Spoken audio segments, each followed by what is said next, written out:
오늘 또 각 가정과 처소에서 영상 예배를 드리신 분들에게 또 인사를 드립니다. 지난 한 주간 또 많이 답답해하고 언제 이 일이 끝나나, 이 사태가 끝나나 그런 바람 가운데 있습니다. 우리가 기대했던 날짜에 맞춰서 끝나지는 않겠지만은 하나님께서 정한 때에 반드시 끝나니 너무 조급해하지 마시고 꼭 건강하시기 바랍니다.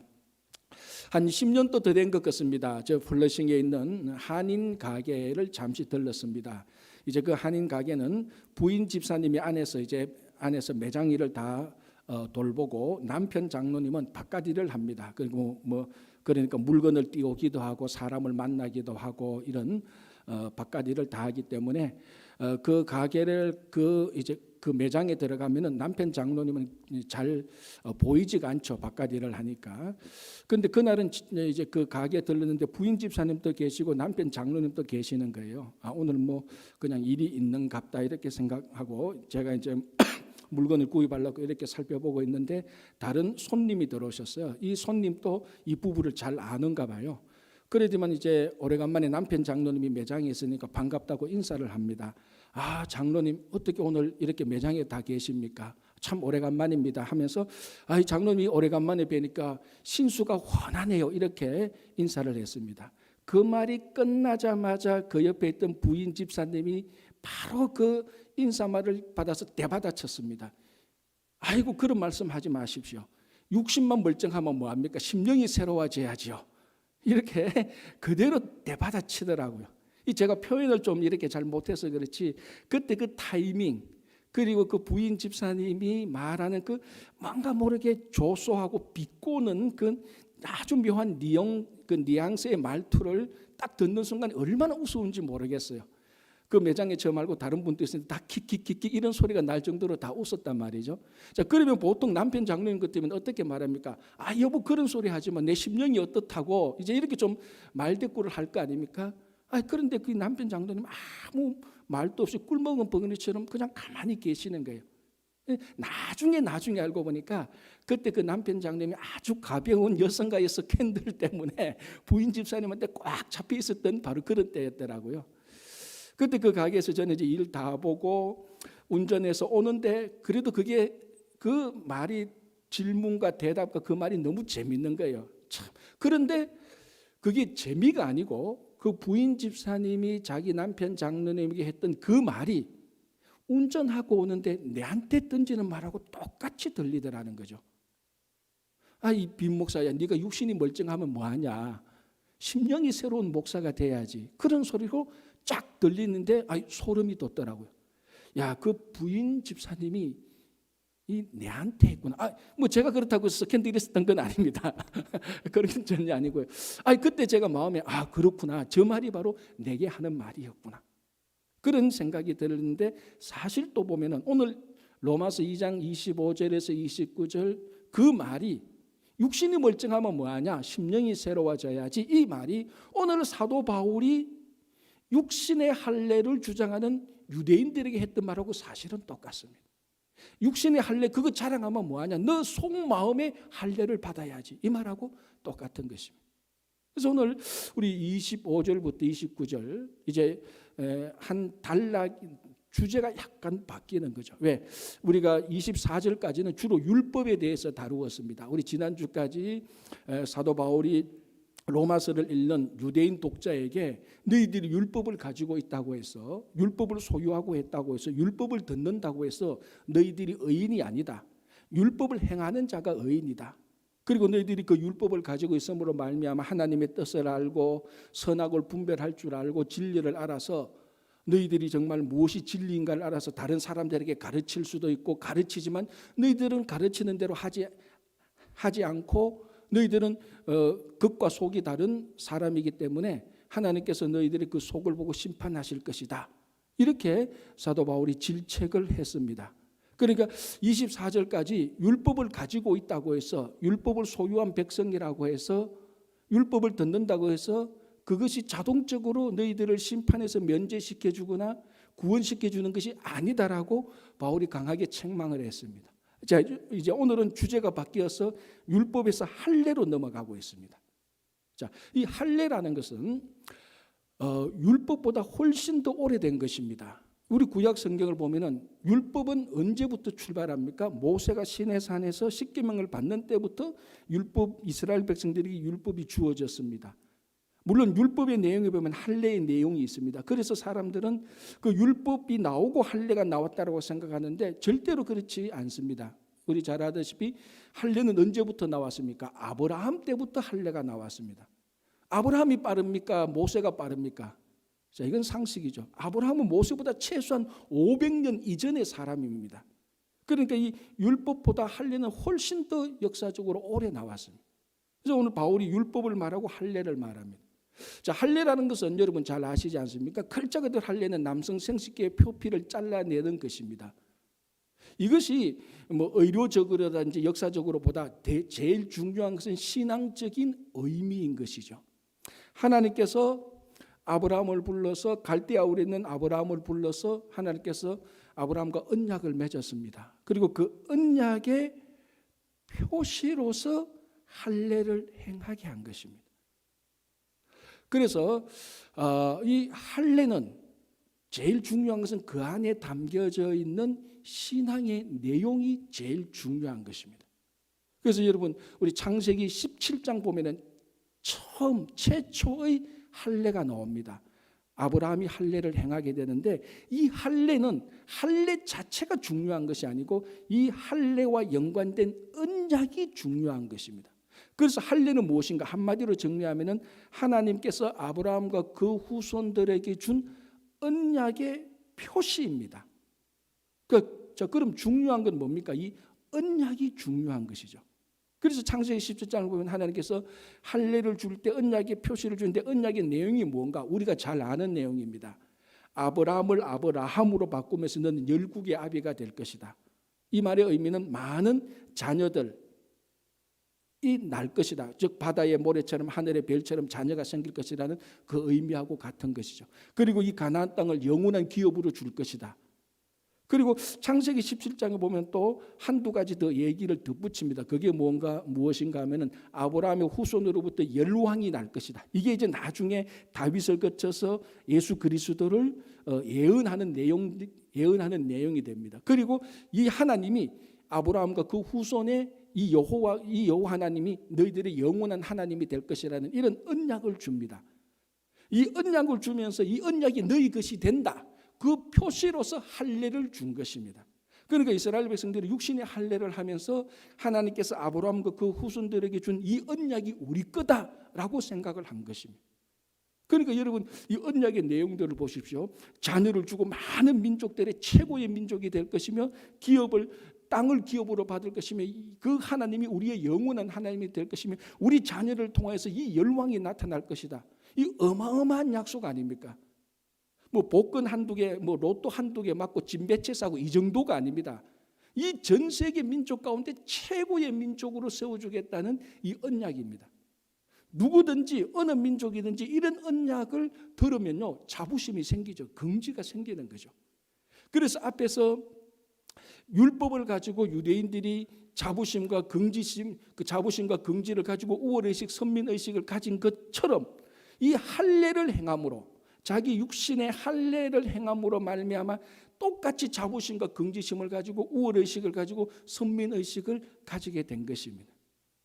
그래서 이 유대인들은 할례를 행함으로 말미암아 이 언약의 표시를 자기들의 몸에 지니고 있음으로 말미암아 이 언약이 자기들에게 자동적으로 이루어질 것이라고 생각을 했고 이 언약을 이 할례라는 언약의 표시를 자기들의 몸에 지니고 있는 한 자기들은 심판을 받지 않고 구원을 받을 것이라고 또 그렇게 생각을 했습니다. 율법을 가지고 있는 자기들이 심판을 받지 않고 구원을 받는 것이라고 생각했던 것처럼 똑같이 할례도 그런 식으로 생각을 했습니다. 그래서 이 오랜 랍비들의 자료들을 보면요, 이 할례가 얼마나 유대인들 아브라함의 후손들에게 중요한가. 그러니까 구원받고 심판을 받지 않는다는 그 자료들이 흔적들이 많습니다. 가장 잘 알려진 이 자료들 가운데 하나가 무엇인가 하면은 할례는 지옥에서 구원해 준다. 이런 랍비들의 자료들이 있습니다. 할례는 지옥에서 구원해 준다. 그러니까 할례를 받은 사람은 누굽니까? 유대인들밖에 없지 않습니까? 그러니까 유대인들은 할례를 받음으로 말미암아 지옥에 안 간다는 것입니다. 심판을 받지 않는다는 말입니다. 심지어는 이런 자료까지 있습니다. 아브라함이 게헨나 입구에 앉아서, 게헨나는 지옥이잖아요. 아브라함이 지옥의 입구에 앉아서 할례 받은 유대인들을 그리로 들어가지 못하도록 한다. 그러니까 아브라함이 최초의 할례자인데, 할례 받은 사람인데, 아브라함이 지옥에 앉아서 할례 받은 유대인들은 지옥에 못 가고 천국으로 가도록 한다, 그런 의미입니다. 그러니까 유대인들은 이 당시 로마서를 읽는 이 유대인 독자들은 자기들은 할례를 받았기 때문에 절대로 심판받지 않을 것이다라고 그렇게 생각을 하고 확신하고 있었습니다. 바로 이런 때에 사도 바울이 오늘 로마서 2장 25절 26절에서 할례에 관해서 말하고 있습니다. 자, 다시 한번 더 읽어볼게요. 자, 그렇게 생각하고 있는, 할례에 대한 긍지 자우심, 할례가 심판을 면하게 해준다는 그런 생각을 가지고 있는 유대인들에게 바울이 이렇게 말합니다. 25절 26절, 너가, 할례를 받은 유대인들 말이죠. 너가 율법을 행하면 할례가 유익하나 만일 율법을 범하면 너 할례는 무할례가 되느니라. 그런즉 무할례자가 율법의 규례를 지키면 그 무할례를 할례와 같이 여길 것이 아니냐. 무슨 말입니까? 너희들이 할례를 받았지만은 율법을 행해야 이 할례가 유익하다는 것입니다. 반대로 너희들이 할례를 받았는데 율법을 행하지 않으면은 무할례자가 될 것이다. 이걸 또 뒤집어서 어떻게 말하는가 하면은 무할례자라 할지라도 율법을 행하면 할례자가 된다, 이 말입니다. 자, 여기서 할례의 유익이 있다. 즉 할례를 받았어도 율법을 지켜야 할례의 유익이 있다라고 말하는데, 할례의 유익이 뭡니까? 할례는 언약의 표시라고 말했습니다. 할례의 유익이라는 것은 그 언약이 자기들의 삶에 나타나는 겁니다. 아브라함이 받았던 그 언약을 자기가 누리는 것입니다. 그러니까 이 할례의 유익은 어마어마한 유익이죠. 엄청난 유익입니다. 그 할례의 유익을 누리는 것이야말로 정말 우리 성도들의 큰 소망이 되어야 되는 것입니다. 어떻게 할례의 유익을 누리느냐? 율법을 행해야 할례의 유익을 누린다는 것입니다. 그런데 이 당시 유대인들은 율법을 행하는 것하고 할례를 받는 것하고 분리해서 생각한 것입니다. 우리는 할례를 받고 있기 때문에 아브라함의 언약을 누릴 수 있다라고 생각하는 이 유대인들에게 바울이 철퇴를 가하는 겁니다. 아니야. 그냥 할례만 행했다고 할례의 유익을 누리는 게 아니야. 할례를 행했다 할지라도 율법을 행해야 그 할례의 유익, 언약이 너희들에게 나타날 것이야 라고 이렇게 말을 하고 있습니다. 여러분, 고린도전서 7장 19절에서는요, 바울은 더 과격하게 말합니다. 뭐라고 말하는가 하면요, 할례도 아무것도 아니요, 무할례도 아무것도 아니요라고 이렇게 말합니다. 그리고 뭐라고 말하는 줄 압니까? 한번 찾아보십시오. 하나님의 계명을 지키는 것이 중요하다라고 말합니다. 할례도 무할례도 아무 소용없어. 계명을 지켜야 돼. 그렇지 않습니까? 할례 받았어도 계명을 안 지키면 무할례가 되어버리니까. 그런데 무할례자가 계명을 지키면 할례자가 된다는 겁니다. 자, 이걸 산술식으로 바꾸면 이렇게 됩니다. 잘 한번 생각해 보십시오. 할례 마이너스 순종은 무할례입니다. 할례에서 순종을 빼버리면 무할례가 되는 겁니다. 맞죠? 무할례 플러스 순종은 할례가 되는 겁니다. 무할례자라도 하나님의 말씀을 순종하면 할례자의 유익을 누리고, 할례자라도 하나님의 말씀에 순종을 하지 않으면 무할례자처럼 무익하게 되어버린다는 것입니다. 그래서 할례자는, 할례 받은 사람은 반드시 율법을 행해야 할례의 유익, 언약의 유익을 누린다는 것입니다.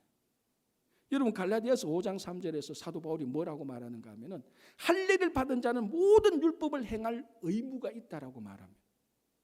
지금 바울은 뭘 계속해서 말하고 있는가 하면요, 할례와 율법을 행하는 것을 자꾸 연결시키고 있습니다. 이 두 개가 같은 것이다라고 말을 하는 것입니다.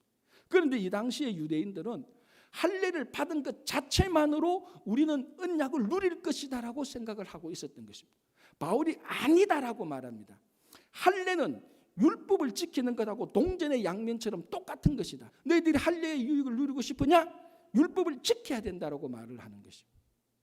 자, 이 말이 그러면 우리가 좀 더 깊게 생각해서 바울은 이 말을 어디에서 무엇을 근거로 할 수 있습니까? 바울이 그냥 가만히 기도하니까 지금 유대인들이 하려면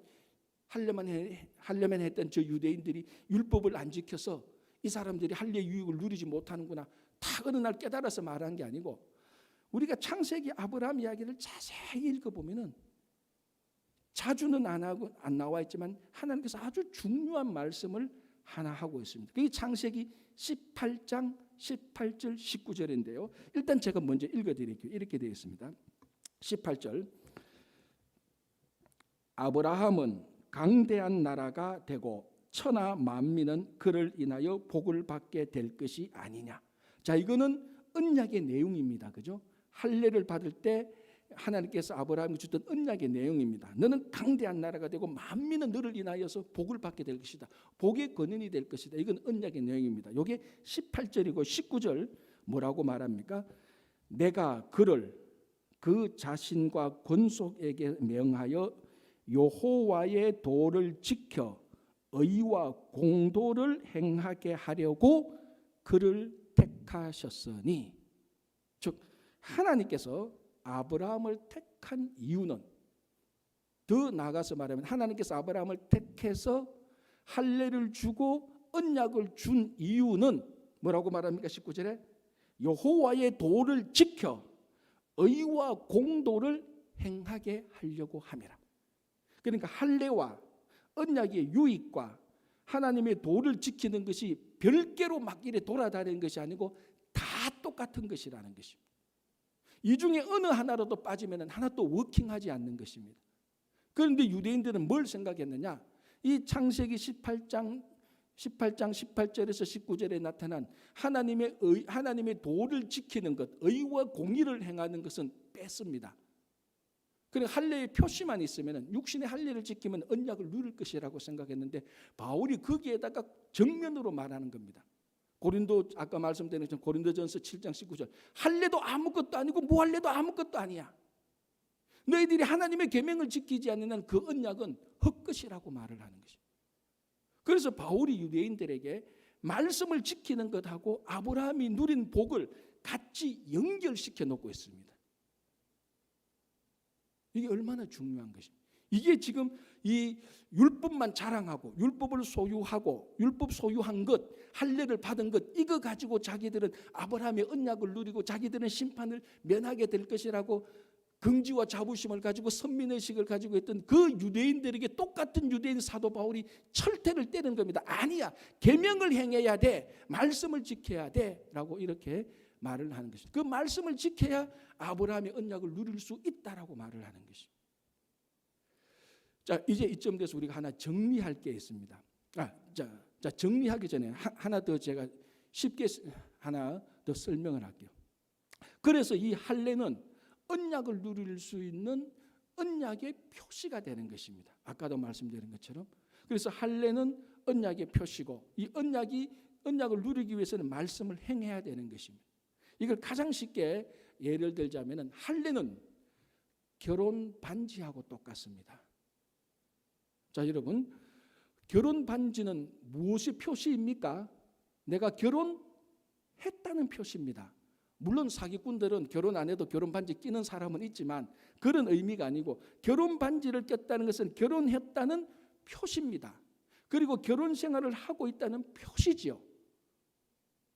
그러나 결혼 반지가 없다고 해서 결혼 생활 못 합니까? 아니잖아요. 결혼 반지 없어도 결혼 생활 잘 할 수 있습니다. 결혼 반지 그 자체가 마술을 부려서 결혼 생활을 잘 하도록 만들어 주는 것이 아닙니다. 그러니까 결혼 반지가 있든 없든 결혼 생활은 다 잘 할 수 있습니다. 그럼 결혼 반지가 무슨 필요가 있냐? 결혼 반지라는 것은 내가 결혼 생활이 흔들릴 때 이 반지를 보고, 내가 처음 결혼할 때 내가 이런 가정을 이루고 내 사랑하는 배우자를 이렇게 사랑했다고 약속을 했지. 그 약속을 계속해서 상기시켜주고 이 결혼 생활을 잘하게 되면 이런 가정이 될 거야라는 것을 자꾸 알도록 해주는 겁니다. 그러니까 할례라는 것은 언약을 누릴 수 있다는 표시입니다. 그래서 이 언약을 누리기 위해서 말씀을 지키는 것인데, 결혼 반지가 바로 이 할례의 표시하고 똑같습니다. 자, 이거 한 가지 더 다른 예를 들자면 이거하고 똑같습니다. 제가 여러분들한테 1,000불짜리 체크를 하나 줍니다. 여러분 이름을 써서 홍길동이라는 이름을 써서 체크 1,000불을 줍니다. 이왕 할 거 100만 불 합시다. 뭐 줄 거. 100만 불짜리 체크를 줍니다. 홍길동이라는 분에게. 자, 그럼 홍길동이라는 분이 저한테 100만 불 체크를 받았습니다. 이 100만 불 체크를 현금화하고 자기가 써야 되죠. 어떻게 해야 됩니까? 모릅니까? 한번 줘봐야 합니까? 그러다가 100만 불 체크를 받아서 은행에 가서 디파짓을 해야 됩니다. 그래야 여러분들이 이 체크에 쓰이는 100만 불을 여러분들이 누릴 수가 있는 것입니다. 여러분 이름이 쓰인 이 체크는 아무 소용도 없어요. 그냥 종이 쪼가리 하나에 불과한 거예요. 그러나 이것이 은행에 가서 여러분들이 디파짓 할 때에 100만 불이라는 게 작동하기 시작합니다. 할례가 그거하고 똑같습니다. 이 100만 불짜리 체크는 할례에 불과한 겁니다. 그러나 이 할례를 보니까 거기에 아브라함이 준 언약이 기록되어 있는 겁니다. 이걸 누려야 되는 거죠. 어떻게? 말씀을 지킬 때, 계명을 지킬 때 아브라함에게 누린 언약을 누리게 된다는 것입니다. 그래서 체크를 받았으면 은행에 가서 넣기만 하면 되는 것입니다. 그래서 이것이 바로 이 할례는 반드시 율법을 지키는 것과 뗄래야 뗄 수 없도록 같이 연결되어 있는 것입니다. 자, 이제 여기서 우리가 크게 중요한 세 가지를 사실은 다 살펴봤습니다. 물론 오늘 사도 바울이 크게 강조하지 않지만 제가 지난주에 말씀드린 것처럼 유대인들이 선민의식, 우월의식을 가지고 있는 기초는 세 가지입니다. 첫째는 혈통, 자기들은 아브라함의 후손이라는 그 혈통. 두 번째는 율법, 자기들이 율법을 받았다는 것. 세 번째가 이제 오늘 본문에 나온 할례. 그러니까 그 유대인들의 우월의식, 선민의식을 받쳐줄 수 있는 세 가지 기둥이 혈통과 율법과 할례가 있습니다. 이 공통점이 뭐겠습니까, 여러분? 전부 다 외향적이라는 것입니다. 자, 혈통, 인종적인 유대인, 겉으로 보이는 인종적인 유대인, 외향이죠. 율법은 모세가 받았던 십계명을 말하든지 아니면 오늘 본문에 나온 것처럼 율법 조문, 율법에 기록된 것, 어쨌거나 십계명이든 돌판이든 이게 종이든 책이든 외향입니다. 할례, 몸의 할례를 받는 것, 육신의 표시죠. 그러니까 혈통과 율법과 할례 전부 다 외향이고 외모입니다. 로마서 2장 11절 우리가 제일 앞에서 말했던 것처럼 뭐라고 되어 있습니까? 제가 읽어드릴게요. 이는 하나님께서 외모로 사람을 취하지 아니하심이니라. 하나님께서 혈통으로 사람을 취하지 않고 율법으로 사람을 취하지 않고 할례로 사람을 취하지 않습니다.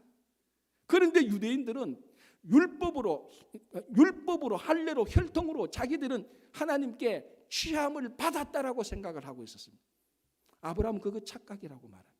그 본질 안에는 하나님의 말씀을 지키는 것이 있어야 진짜 인종적 유대인이 영적 유대인이 되고 진짜 그 말씀을 지켜야 그 율법을 행하는 자가 되어서 의롭게 되는 것이고 말씀을 지켜야 이 할례에 담겨진 언약의 표시 그 언약을 누릴 수 있다라고 말을 하는 것입니다.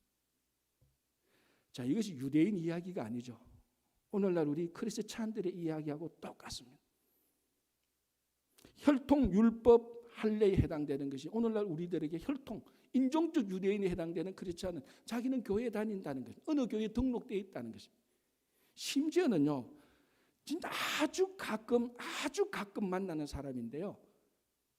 진짜 웃기는 사람 중에 하나, 자기는 어떤 큰 교회, 그 중에서 제일 큰 교회에 다녀야 제일 좋은 성도라고 생각하고 있는 사람들이 있습니다. 얼마나 웃기는 일이에요. 교회가 큰 교회 다녀야 진짜 구원받은 것 같고 예배 드린 것 같고 이거 인종적 유대인, 혈통 가지고 자랑하는 유대인하고 똑같습니다. 하나도 다를 바 없습니다. 율법 가지고 자랑했죠. 자기는 성경 가지고 자랑합니다. 읽지도 않고 듣지도 않고 행하지도 않는 성경 가지고.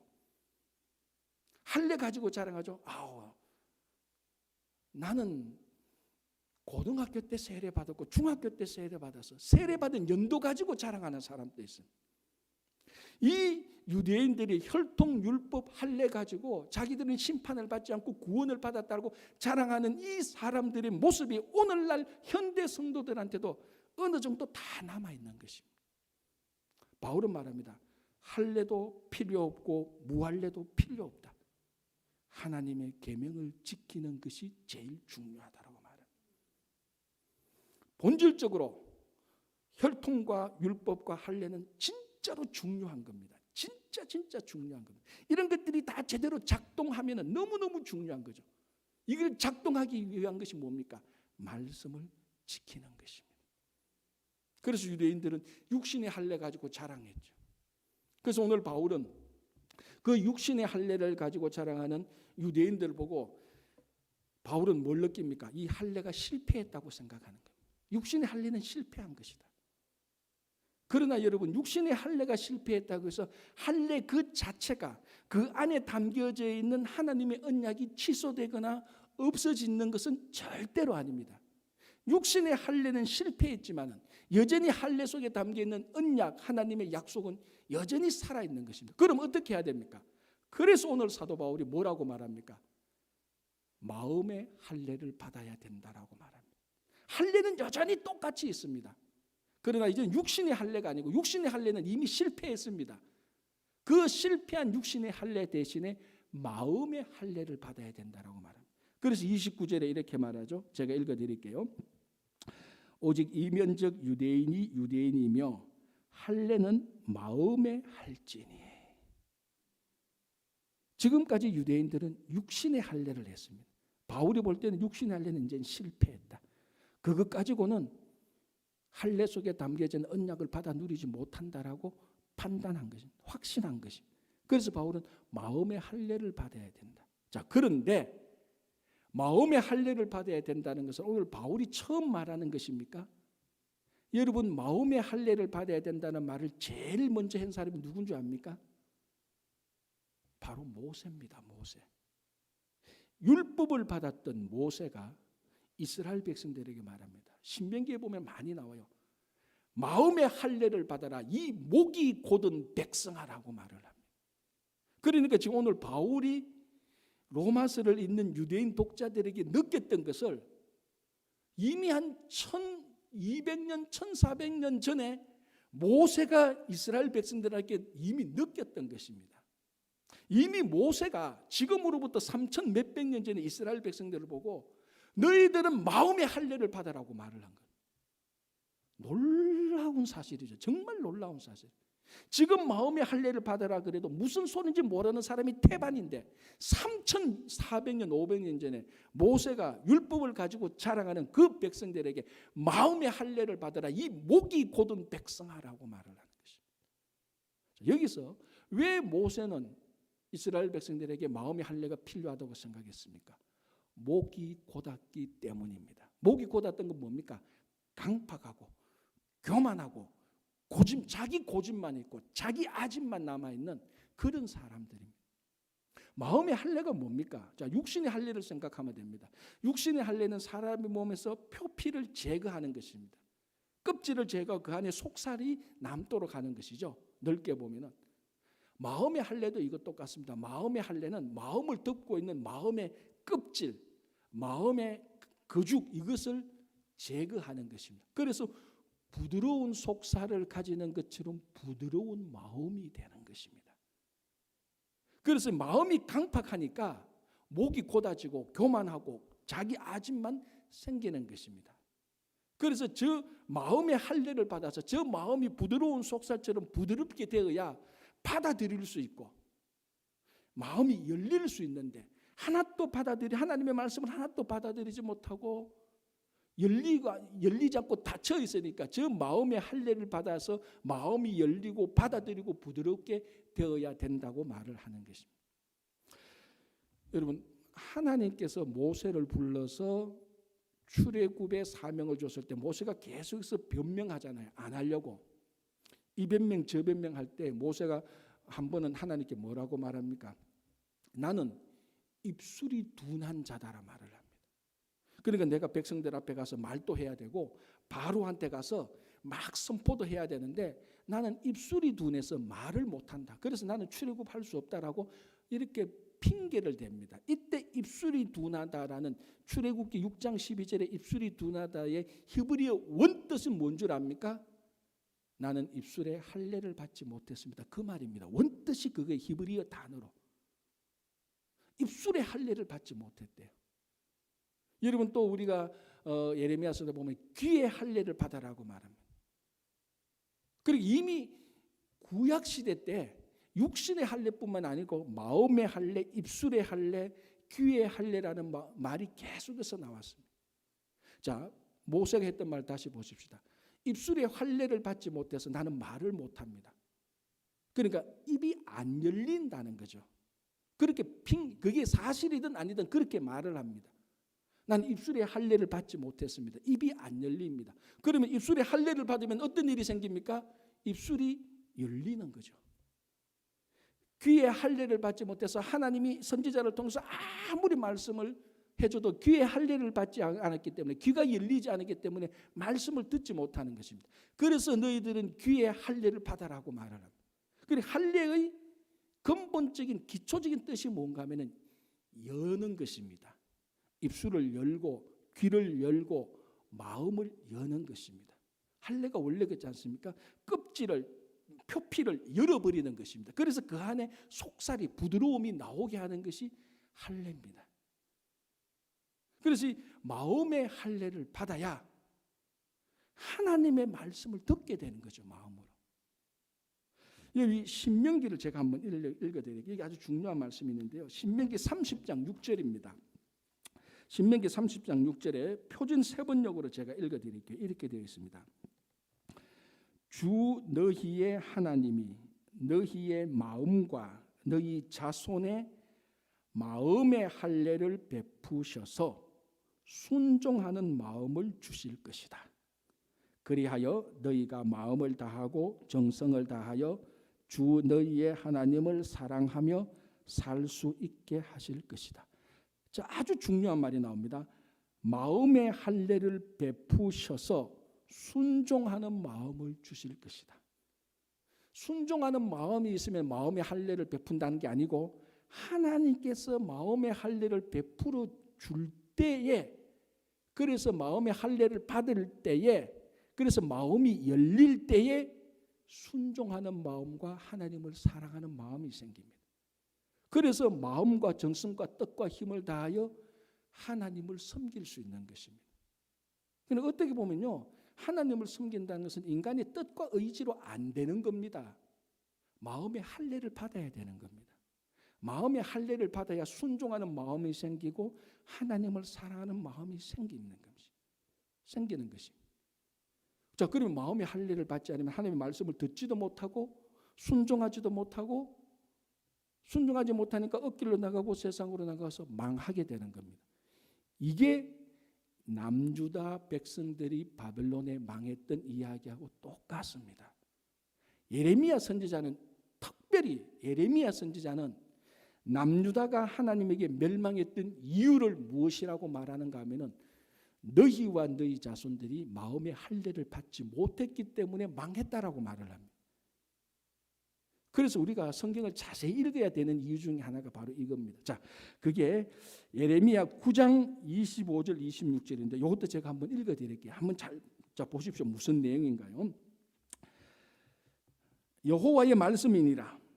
보라, 날이 이르면 할례 받은 자와 할례 받지 못한 자를 내가 다 벌하리니 곧 애굽과 유다와 에돔과 암몬 자손과 모압과 및 광야에 살면서 살적을 깎은 자들에게라.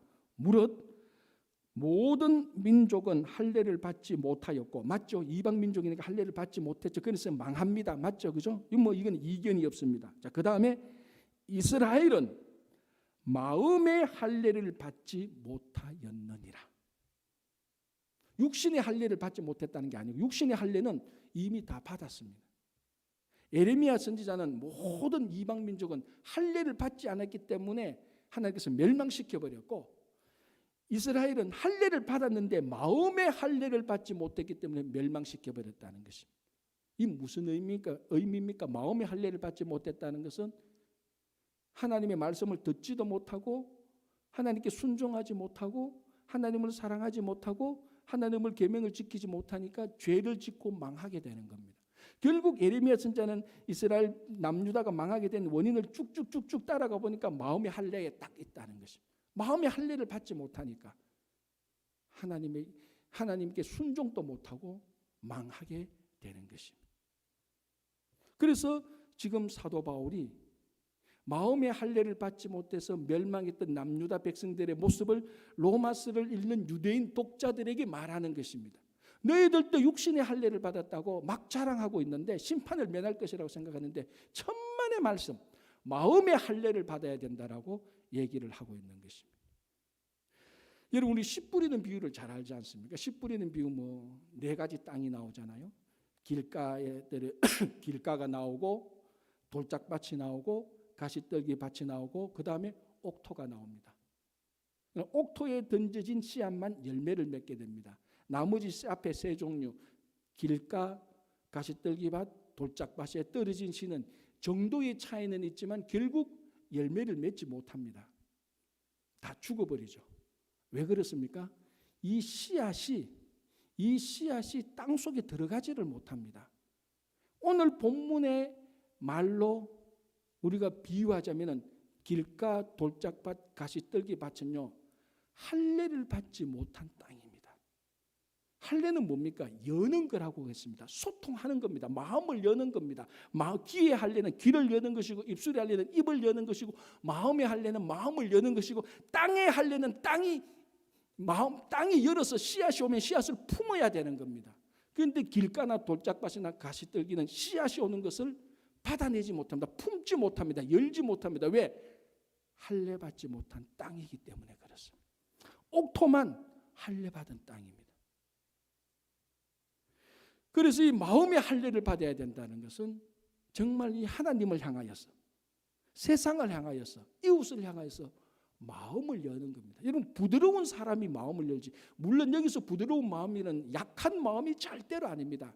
강팍하지 않은 마음, 교만하지 않은 마음이지 약한 마음이라는 의미는 절대로 아닙니다. 정말 부드러운 마음, 하나님을 향해서 마음을 열 때 하나님의 말씀을 그대로 다 받아들이고 세상과 이웃을 향해서 마음을 열 때 그 사람들의 아픔과 연약함에 긍휼함을 느끼는 마음, 그게 마음의 할례를 받은 것입니다. 그래서 마음의 할례는 항상 소통이 있고 열림이 있고 수용성이 있고 공감이 있는 것입니다. 자, 오늘날 우리가 코로나 바이러스 사태를 맞이하게 됐습니다. 정말 몇 개월 전까지만 해도 이런 세상이 올 거라고는 아무도 예상하지 못했습니다. 자, 코로나 바이러스 사태가 딱 터지면서 우리가 그전에 전혀 들어보지 못했던, 그리고 하나도 별로 중요하다고 생각하지 않았던 것이 지금 다 중요합니다. 자, 코로나 바이러스 사태를 당하면서 우리한테 제일 중요한 3가지. 첫 번째, 사회적 거리두기. 2번째, 자택 격리 또는 자택 대비. 3번째, 마스크. 이게 제일 중요하잖아요, 지금. 그전에는 한 번도 이런 말을 쓴 적도 없고, 마스크, 여러분 아마 다 그럴 겁니다. 이번 코로나 바이러스 기간 동안에 마스크 쓴 기간이 여러분 평생에 쓴 기간보다 훨씬 더 많을 겁니다. 그렇지 않나요? 마스크 진짜로 저거 우리 극단적일 때나 마스크 쓰지 언제 마스크 씁니까? 근데 이제는 마스크가 필수품 중에 필수품이 되었습니다. 사회적 거리두기, 그런 단어가 어디 있었습니까? 영어로 소셜 디스턴싱, 그런 단어가 어디 있었습니까? 자택격리, 이거는 범죄자들이나 가택연금 시킬 때 쓰던 말이지 어떻게 온 세상 사람들이 자택격리를 합니까? 그런데 이게 이제 우리의 일상이 되어버렸습니다. 사회적 거리두기, 자택격리, 마스크, 이 3가지 공통점이 뭡니까? 전부 다 고립입니다. 고립, 폐쇄, 경직입니다. 사람들이 같이 가도 사회적 거리를 두기 때문에 다 고립되겠습니다. 하나하나 다 별개의 사람이에요. 자택격리가 되기 때문에 다 고립되는 겁니다. 고립되고 폐쇄되면 사람은 경직됩니다. 지금 걱정 중에 하나가 뭡니까? 이 코로나 바이러스 기간이 끝나면 사람들이 은근히 몇 개월 동안에 사회적 거리두기와 자택격리와 마스크로 인해서 고립되고 폐쇄되고 경직되는 것에 어느 정도 길들여져서 사람 간에 소통하는데 어떨 땐 불편할 수도 있고 이게 문제가 될 수 있는 그런 상황까지도 갈 수가 있는 것입니다. 지금 우리가 물론 이 코로나 바이러스를 이기기 위해서는 당연히 사회적 거리두기와 마스크를 우리가 이 마스크를 착용해야 되고 자택 격리를 해야 됩니다. 그러나 이것이 주는 여기는 독소가 있습니다. 고립시키고 폐쇄시키고 경직시키는 독소가 있습니다. 우리는 이것을 잘 극복해야 됩니다. 어떻게? 마음의 할례를 받아야 되는 것입니다. 마음의 할례는 우리를 소통하게 하고 마음을 하나님께 열게 하고 세상과 이웃에 대해서 계속해서 마음을 열게 합니다. 물론 지금은 임시적이고 일시적이고 특별한 경우로 우리가 사회적 거리를 둬야 되고 자택 격리를 해야 되고 마스크를 착용해야 됩니다. 그러나 이 안에 있는 고립과 폐쇄와 경직을 우리는 늘 염두에 두고 있어야 됩니다. 여기에 길들여지면 절대로 안 됩니다. 이걸 극복할 수 있는 것이 마음의 할례를 받는 것입니다. 자, 마지막으로 하나 더 보겠습니다. 29절 다시 읽어볼게요. 할례는 마음에 할지니 영에 있고라고 되어 있습니다. 자, 육신의 할례는 어떻게 하는지 우리가 다 압니다. 마음의 할례는 그럼 어떻게 합니까? 아까 마음의 할례라는 것은 마음의 껍질, 마음의 강팍함, 마음의 교만한 이런 것들을 제거하는 것입니다. 제거하는 것이라고 말했습니다. 마음에서 강팍함을 어떻게 제거합니까? 내가 착한 마음을 가져야지. 내가 선한 마음을 가져야지. 내가 이제 앞으로 착하게 살기로 결단해야지. 인간의 의지와 그리고 결단으로 마음의 할례가 됩니까? 안 됩니다. 그렇게 되면 또 큰일 납니다. 인간의 의지와 결단이 얼마나 변덕스럽습니까? 그런데 감사한 건 오늘 뭐라고 말합니까? 할례는 마음에 할지니 영에 있고라고 말을 하는 것입니다. 다시 말하자면 마음의 할례는 사람의 의지나 결단으로 이루어지는 것이 아닙니다. 성령께서 하시는 것입니다. 마음의 할례는 사람으로부터 시작되는 것이 아니고 성령 하나님으로부터 시작되는 것입니다. 그래서 마음의 할례가 가능하고 위대한 것입니다. 자, 순서로 따지면 논리적으로 따지면 이렇게 됩니다. 성령께서 역사하셔서 마음의 할례를 합니다. 마음의 할례를 받으면 마음이 열리게 되고 하나님과 세상과 이웃에 대해서 마음을 열게 됩니다. 하나님의 말씀의 뜻이 무엇인지 알게 됩니다. 말씀을 순종하게 됩니다. 말씀에 순종하게 되면 할례에 담겨진 언약의 표시 있는 그 언약이 작동하기 시작합니다. 그래서 아브라함에게 했던 그 언약이 말씀을 지키는 그 사람들에게 유효하게 되는 것입니다. 자, 이 순서가 복잡하면 이것만 기억합니다. 성령께서 마음의 할례를 주셔서 원래 할례 속에 담기는 언약이 이루어지게 하는 것입니다. 이럴 때는 아멘 해야 되는데 아멘 해야 되는데 전부 다 가정에 있으니까 이 아멘 소리가 안 되는. 이럴 때는 진짜 아멘 해야 됩니다. 여러분 하나님께서 아브라함에게 했던 그 언약이 수천 년이 지났는데 폐기되지 않고 우리들의 삶 속에 이루어질 수 있다고 말하는 겁니다. 그게 유대인들에게 이루어지는 것이 아니고 육신의 할례를 가진 사람에게 아브라함의 언약이 이루어지는 것이 아니고 성령께서 역사하셔서 마음의 할례를 받은 사람에게 아브라함에게 했던 언약이 이루어진다는 것입니다. 이게 아멘이 아니고 무엇이 아멘이겠습니까? 놀라운 일입니다. 오늘이 무슨 날인 줄 아십니까? 오늘이 성령 강림절입니다. 성령 강림절. 성령께서 오늘 이 시간에 우리와 역사하셔서 인간의 의지와 결단이 아닌 인간에서 시작되는 마음의 할례가 아니고 성령 하나님께서 오늘 성령 강림절에 우리의 마음의 할례를 시켜주셔서 강팍하고 교만한 아집스러운 마음을 다 잘라버리고 하나님의 말씀을 그대로 받아들여서 거기에서 순종하고 하나님을 사랑할 줄 알아서 그 말씀을 지켜나갈 때에 그 옛날 아브라함에게 했던 그 언약의 내용 많은 자손, 많은 땅 너에게 주실 것이라는 그 언약이 우리들에게 이루어진다는 것입니다. 육신의 할례자에게 아니고 바로 마음의 할례를 받은 성령으로 마음의 할례를 받은 사람들에게 이루어질 것이라고 약속을 하고 있는 것입니다. 그래서 오늘 다시 말씀드리자면 하나님께서는 외모로 외양으로 사람을 취하지 않습니다.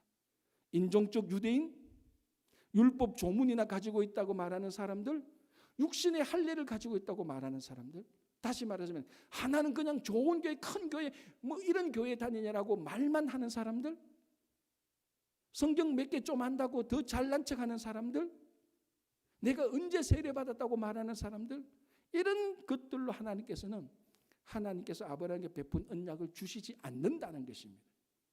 성령으로 마음의 할례를 받아서 하나님의 말씀을 순종하는 자, 그 사람에게 하나님께서 원래 아브라함에게 했던 언약을 베풀어 주실 것입니다. 그래서 오늘 이 성령 강림절에 여러분들이 아브라함 언약의 상속자가 되셔서 이 미국에 살면서 정말 하나님 나라를 이루어 가시는 여러분 되시기를 바랍니다. 기도하겠습니다. 주님, 코로나 바이러스로 고립되고 경직되고 폐쇄되는 이런 삶에 우리가 길들여지지 않고 마음의 할례를 받아서 늘 하나님과 소통하며 아버지 하나님 정말 말씀에 순종하고 나아갈 수 있도록 도와주시옵소서. 우리 가운데 연약하고 아프고 특히 우리 이인하 근사님 많이 위중한 가운데 있습니다. 성령께서 함께 하셔서 고쳐주시고 우리 모두에게 마음의 할례를 베풀어 주셔서 아브라함의 언약이 우리 친구교회와 성도들에게 나타날 수 있도록 도와주시옵소서. 예수님의 이름으로